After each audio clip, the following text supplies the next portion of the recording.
जय श्री सद्गुरू ब्रह्मचैतन्य गोंदवलेकर महाराज की जय। तर मित्रांनो, रंगीत तालीम यूट्यूब चॅनलमध्ये मी आपल्या सर्वांचं स्वागत करीत आहे। तर मी आज नत चौक कराड या ठिकाणी आलेलो आहे। तर मित्रांनो, आजच्या या व्हिडिओमध्ये आपण जे काही आज यावर्षी जो काही समाधानकारक पाऊस झाला असल्यामुळं आपण जे काही छत्री कारागीर आहेत या लोकांच्या त्याला थोडंसं आपण माहिती घेणार आहोत आणि त्यांच्या जीवनाविषयी थोडंसं जाणून घेण्याचा आपण प्रयत्न करणार आहोत। तर बघा, प्रत्येक जागोजागी गावोगावी आपल्याला छत्री दुरुस्त करणारे कामगार लोक दिसतील। त्यांचा हातावरचं पोट असतं आणि त्यांचा हा छोटासा व्हिडिओ बनवण्याचा माझा प्रयत्न आहे। तर नमस्कार करतो। आपलं काय नाव सर? अरुण सर, आपण गेली किती वर्ष हा व्यवसाय करता? तुम्ही 48 वर्ष। बरं, ही जी तुम्ही आता छत्री दुरुस्त याचं ट्रेनिंग वगैरे कुठून घेतलं काय? ट्रेनिंग आपल्या घरच्याच माणसाला, म्हणजे तुम्ही एकमेकाकडून शिकता असं? हां। ओके। तुमचं नाव काय? विजय शिंदे। पुढे या। बघा, हे विजय शिंदे आहे। जरा 2 मिनिटं आपण खाऊ नका, खरं आहे। विजय शिंदे सर, तुम्ही का हा छत्रीचा व्यवसाय करता, त्याच्यामध्ये तुम्हाला हा धंदा करण्यासाठी किती रुपयाचे भांडवल लागतं वगैरे काय? 1,000-2,000 रुपये गुंतवायला लागतात। धंदा समाधानकारक आहे का? बरं, मग मागच्या वर्षी पाऊस नव्हता, मग काय केलं मग मागच्या वर्षी? काय मागच्या वर्षी पाऊस नव्हता, 1 महिना पाऊस पडला। बरं, या वर्षी चांगला पाऊस झालेला आहे? हो, या वर्षी चांगला पाऊस झालेला। बरं, ओके। आपलं काय नाव सर? मयूर मोरे। मला तुम्हाला असं विचारायचं आहे, आता या धंद्यातून तुमचं पोट पाणी व्यवस्थित चालतं का? दिवसाला किती रुपये मिळू शकता तुम्ही? दिवसाला तरी 400-500 रुपये मिळू शकतो। गॅरंटेड मिळतात का? कधी कधी मिळतात, कधी कधी मिळतं पावसाळ्यात? होय। मग आता पावसाळा संपल्यानंतर मग काय करता तुम्ही? रोजगार म्हणजे रानातली वगैरे असं काही कामं, कोणती पेंटिंग वगैरे करतात? अच्छा। आता यावर्षी जरा समाधानकारक पाऊस झालेला आहे।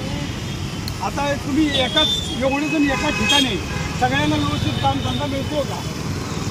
बघा, इकडे आता गिऱ्हाईक आलेलं आहे, इकडे बघा। आता ही लोक जवळजवळ 7-8 जण एकाच ठिकाणी बसून, बघा, ही जी काही गिऱ्हाईक येईल नाही का, प्रत्येकाला आशा आहे हो की मला धंदा मिळाला पाहिजे, प्रत्येकाचं पोट आहे। तर यावर्षी समाधानकारक पाऊस असल्यामुळं कारण त्यांचा हा व्यवसाय व्यवस्थित यावर्षी झालेला आहे। मागच्या 3-4 वर्षापासून कसल्याही प्रकारचा पाऊस नव्हता, तर यांना देखील उदरनिर्वाहासाठी वेगवेगळी साधनं, ज्याप्रमाणे पेंटिंग वगैरे, काय भंगार वगैरे विकणे, असे व्यवसाय यांना करण्याची वेळ त्यांच्यावर आली होती। तर यावर्षी महाराष्ट्रात चांगल्या प्रकारचा पाऊस पडला, चांगला महापूर आला आणि त्यामुळं या गोरगरिबांचं देखील बघा पोट भरत आहे। बोला मित्रा, या धंद्याबद्दल काय सांगाल तुम्ही? संध्याकाळी किती वाजेपर्यंत बसता तुम्ही? 7-7:30 8 वाजेपर्यंत। 7-8 वाजेपर्यंत। मग धंदा होतोय का? आता पाऊस कमी आला आहे म्हणून? होय। आता जुलैमध्ये धंदा झाला का बऱ्यापैकी? जुलै महिन्यात? बरं। तुमचं नाव काय? हां, संजय चव्हाण। तुमच्याकडे भरपूर मटेरियल दिसतंय जुन्या छत्र्या तुम्ही या कुठून मिळवता? या सगळ्या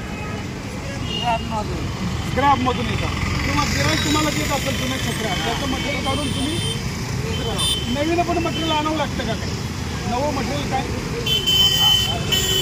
स्प्रिंगा वगैरे? बघा मित्रांनो, बघा, गोरगरीब लोक आपलं पोट भरण्यासाठी जे काही छोटे मोठे व्यवसाय करतात, तर त्यांच्यावरचा हा छोटासा आपला व्हिडिओ बनवण्याचा प्रयत्न आहे। तर हां, बोला। मित्रा पूर्ण नाव सांग। अमित चव्हाण आहेत।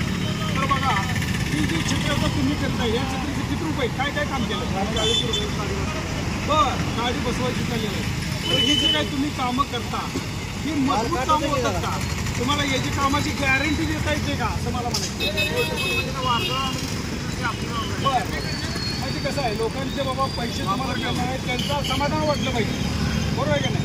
कारण छत्रीसारखी गोष्ट आता नवी छत्री किती 200 रुपयाला मिळतात, आहे का नाही? आणि हे तुमच्या जुन्या छत्री बनवताना 50 रुपये खर्च आहे। तर त्या माणसाला त्यांचं समाधान वाटलं पाहिजे, म्हणजे मजबूती राहिली पाहिजे, बरोबर आहे? ओके। आपण सर्वांनी या छोट्याशा व्हिडिओबद्दल मला जे सहकार्य केलं त्याबद्दल मी आपल्या सर्वांचा आभारी आहे.